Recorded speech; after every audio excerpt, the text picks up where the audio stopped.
Hey guys, Marty here. Welcome back to Snappy Videos. Today we're going to be taking a look at how training worked on all the original Digimon virtual pets. Did you guys know that the training method on each of the original Digimon virtual pets was actually different? So guys, let's first look at all the different training methods you had on the original virtual pets. Then let's have a look at why training is so important and what we actually use it for. Version 1 of the original Digimon virtual pet had a training method that had you attacking either high or low. And you did this by either pressing the A or the B button on the device itself. And your success was determined as to whether you attacked in the right direction. This would have to be my least favourite training method on the original versions, just because it's mostly luck based. I prefer training that's more skill based, whether I can push a button fast enough or stop something at the right place at the right time. The version 2 had a power bar that would rapidly fill, and you press either the A or the B button to stop it, and your aim was to try and stop it when it was full.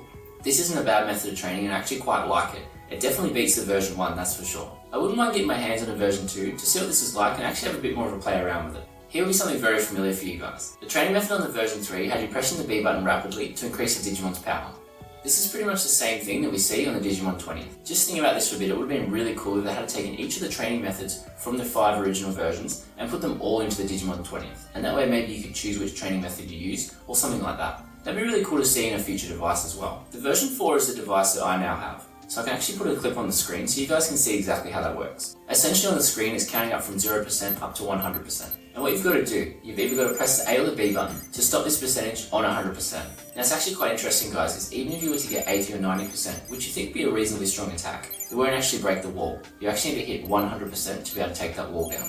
I actually don't mind this training method, it is pretty interesting, but it did take me a while to actually be able to hit 100% majority of the time. The version 5 saw the return of the version 2's training method, where the power bar would rapidly fill and you'd have to try and stop it when it was full. There was something slightly different about the version 5 training though. The power bar would fill slightly slower. I guess maybe they realised with the version 2 that it was filling a bit quick, and maybe they slowed it down for that reason. It'd actually be interesting to run a version 2 and a version 5 next to each other and just compare the differences in speed there to see what the difference actually is. Now you know about all the different training methods across the 5 different versions. What is training actually used for? And should you be doing it? Is it really that important? Training will help keep your Digimon in shape and actually lose weight. What I mean by this is, if you have a look in your Digimon stats menu, you actually see its weight there in gigabytes. So when you train your Digimon, regardless of whether you actually succeed in the training or you fail, your Digimon will actually lose 2 gigabytes of weight.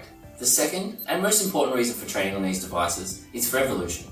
The amount of training sessions you complete, along with other factors such as care mistakes, overfeeding, and sleep disturbances, directly affect the Digi-evolution for your Digimon. Let's look at an example now just to help explain that a bit further. So on the version 1 you have Agumon, and you want to Digivolve him into Greymon. Well, prepare yourself for a bit of work guys, because along with making 0 to 3 care mistakes, which is pretty easy, you just wouldn't make any, you actually need to train Agumon 32 or more times. Guys, that's crazy, that's a lot of training. Not only is it a lot of training, but you also have to try and keep track of this training as well. And I could not imagine how much fun this would be on the version 1, where you're choosing A or B to attack high or low. But if you wanted to look at doing less training, then going for Devimon, where you only got 0 to 3 care mistakes, which is the same as Greymon.